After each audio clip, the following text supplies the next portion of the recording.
Alrighty. So yeah, a really fun one here. Calvin Kattar versus Max Holloway. Really interesting fight. Calvin Kattar getting a big step up here, versing the former and some would say current champ. um, I thought he won that fight against Volkanovski, and I'm Australian. But yeah, so honestly, big step up. Calvin, I think he has, the style and the will to make it big in this division. So it should be a really close competitive fight, but also really entertaining one for the fans. I think it might be an early, contender for fight of the year when it's all said and done. So yeah, a few X factors in this one. Calvin Kattar brings in a 3-inch reach advantage. 4 of his last 5 wins have been from KO. Max, very durable, very good chin, so it would be hard to see him KOing Max, but it'd be a huge statement if he did. He'll be coming in with a power advantage, definitely. Max, not known for his power, known for his other attributes. And Calvin Kattar is also coming in with this nose injury that's happened, that's been bothering him for a few years now, I think. Or maybe a year. I think he injured it in the Jeremy Stevens fight, definitely. Brought it into the Dan Ige fight, seemed to, re-aggravate the second round. So yeah, Max is going to be throwing that jab at him, so I don't think he has it under control yet at the moment, because, he's still fighting, so there's not much point in, fixing that broken nose, but, he's a tough guy, he pushes through that, pushed through it in the Dan Ige fight. But Max will be throwing a different type of jab at that nose. So we'll break down the striking for these guys. We'll go Calvin Kattar first. So a really nice boxer, like really nice hands, probably the best hands in the division, maybe even the UFC. But I've seemed to picked out all the negative things in his stand-up in my notes here. But yeah, anyway, he has a nice straight right, so when his opponent's, closing the distance, when he's on the back foot, he'll just throw the straight right. Very accurate, very powerful. I think that's what he caught Chris Fishgold with. And he caught Ige with it a few times as well.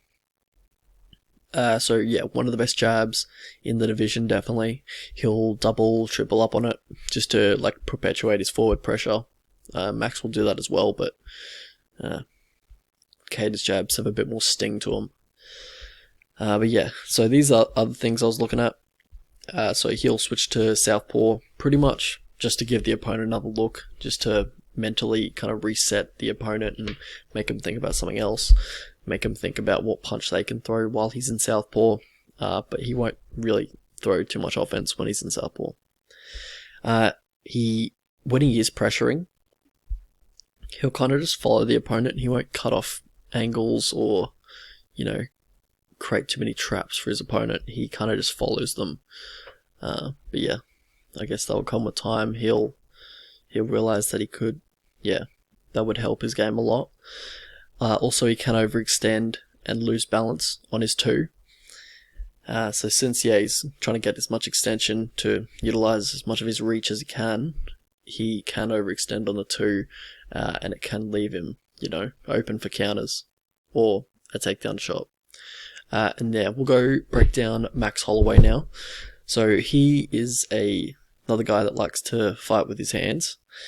So he likes to stalk his opponents on the front foot mostly. He's huge pressure, but he's very methodical with it. He stalks you. He doesn't mind a brawl. He can get dragged into a brawl. His chin's very good. Saw that in the Poirier fight. Poirier kind of dragged him into the brawl. He didn't mind it. But he obviously came off second best there. Poirier was just landing the harder shots. Also, Max does move his head off the center line very often. He mostly just uses footwork or upper body movement to evade strikes. And that's why you can see him getting hit by a lot of straight punches. Definitely the jab. He doesn't have the greatest jab defense. Also with Max, he uses his jab to, extend that forward motion, as we were talking about with Calvin Kattar. He's not as effective on the back foot. Rarely you see him on the back foot, but when he is, he's not super effective in the Poirier fight, because he's not that counter puncher, that guy that can just turn your lights out with one punch. He's more of a he's more of a volume guy, and that obviously favors him being on the front foot where he can dictate the pace and the volume. Also, he's very comfortable in the pocket.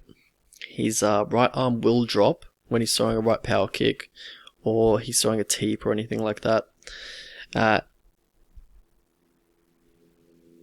Also, he'll work the body when the opponent is using a high guard, which Calvin will be using in this fight, definitely, which he, just standard as his style, as a, technical boxer. Very nice fundamentals. I would expect Max to come in with a heavy body attack game plan here. And on the ground, probably we're not going to see that too much here. Maybe if Max decides to mix it in. But Calvin, he does have a bit of a wrestling background as well, so maybe he could mix it in as well. But Max, he has good balance when he's defending takedowns. Did I say Max Holloway would shoot for takedowns? I meant Calvin Kattar, sorry. Don't worry about that. But Max Holloway, he pretty much just wants to get back to the feet as soon as he gets taken down, and he has pretty good get-ups. So how these guys win, Max Holloway, obviously his forward pressure breaks the opponent. He's got excellent cardio, excellent volume to keep that forward pressure up and, stay on opponents for the full 25 minutes. Also, he'll play some mind games in the ring. He's obviously very comfortable in there. Doesn't matter fight. He's from Hawaii. He's grown up in fights a lot. Of course, like when you listen to his interviews and stuff about his childhood, you can tell that. But also, just like Hawaii, those guys just love a scrap for some reason. And he's got a great chin. He's a great heart. But as I said, just to go back to the mind games thing, I don't think Calvin Kattar is going to play into that too often. He's a very serious guy when he's in the ring. And he plays a few of his own mind games with his opponent, but I don't see him falling into, getting sucked into Max's game plan. So obviously great chin, great heart, very tough, good anti-wrestling, good takedown defense, good get-ups, good recovery. Great chin, good recovery. He's very durable. He's hard to finish. I'd be really surprised if Kattar finishes him. I'd be really impressed as well. So both these guys have killer instinct. Both have pretty good range management. Calvin Kattar, he has, as we said before, really crisp hands, very fast, very tight boxing, usually for the most part, unless he overextends on the two. And he throws a lot of feints. Max doesn't throw too many feints. He kind of just throws out volume because his cardio allows him to. But Calvin will throw a lot of feints, which is really nice. I'd like to see him using some feints, trying to get Max on the back foot. He has good footwork as well. Same with Max. He seems to be very well conditioned. He went, 5 hard fives with Dan Ige. Wasn't the volume that Max is going to put on him, but he seemed pretty fresh after the end of it. And it just seems like he has pretty good cardio. But we'll definitely see it in this fight. It's going to be tested. He has a very strong chin as well. He seems very composed, very calm in the ring. So that's one of the reasons why I didn't think he's gonna fall victim to the mind games of Max and get sucked into a brawl here. Also, he has very good boxing defense. He has nice slips, nice parries, nice footwork. He's got very nice striking defense as a whole. Also, his takedown defense is really good. He's a very solid all-round guy. So how these guys lose, we'll stay on Calvin Kattar. He doesn't check too many leg kicks. Obviously, in the Moicano fight, that was his downfall. The Stevens fight, he was getting a leg kick like fuck. And probably if that was a 5-rounder, obviously he finished him in the second round, but if he didn't finish him in the second round and it was a 5-rounder, I reckon Stevens would have really damaged that lead leg. He was really kicking that shit. He can be pressured onto the fence. He's got very linear movement. He's not hard to back up. Like if you feint jab, he'll back up. He'll take 2 steps to the back and probably try to land his own, but he'll back up in a straight line, very linear, and go straight to the fence. And in fights, he can fall behind on volume. He's He's probably more quality over quantity, I'd say, as a striker. He can, fall behind a volume, as I said, especially on the back foot. So that will be something to watch for in this fight. For Max Holloway, he has very, very little power. He's got decent, he's got some power. But, it's obviously not enough to get the opponent's respect in the fights that he's lost. Like the Poirier fight, or the, what was the other fight where he got beat recently? Poirier, who beat him recently? Oh, Volkanovski, yeah. So Volkanov, Volkanovski, he dropped Volkanovski a few times, but that was with kicks. Just doesn't have too much power. So a guy like Calvin Kattar, he'll most likely try and take the front foot here, just not too worried about the jabs and the straights of Max Holloway coming towards him. Also with Max, he doesn't check too many leg kicks either. Saw that the first Volkanovski fight, seemed to do it a bit better in the second fight, but still he was getting kicked in the leg quite a fair bit. Max has struggled against top tier boxers before, like Jose Aldo or Poirier, so it's something to watch out for. With the Aldo fights, he wasn't cruising before the finishes, which is kind of a misconception because he's finished him 2 times, but Aldo was doing really well before Max finished him in both fights. Past the victory for Max, so jab straight to the body, obviously he'll be open, he'll be using that high guard, so I'd like to see a lot of jabs. I'd like to see aim for that nose and try and bust it up a little bit. Slip jab, hit the body. So a lot of body work. Keep the, mix it up a little bit. Throw the leg kicks. Throw some leg kicks. Throw some teeps. Obviously, heavy pressure. Don't let him, get on the front foot, start teeing off on you. Heavy pressure. Throw that jab. Cut the cage off. If he does go southpaw, just, try and bum rush him. Throw some leg kicks, throw some punches, pretty much. Just try and bum rush him. Obviously, he isn't comfortable in that stance, as he switches to it very, very rarely and doesn't throw any offense from it. So if he does, trying to give you that look, just, be ready for it. Throw a few punches, get out of there, and wait till he goes back to orthodox. Obviously, keep the volume up. That's just how you're going to win this fight. Just keeping the volume up and out voluming him pretty much. We'll go to Calvin Kattar's path to victory. So with Calvin Kattar, if Max does decide to throw the leg kicks or the teeps, just punish him. Throw the hard 2, it'll be open. Max leaves his lead hand open, lead hand down, when he's throwing those kicks. So throw a hard 2. If Max is going to press you, take a step back, burst with a 1-2, burst with a 3-2.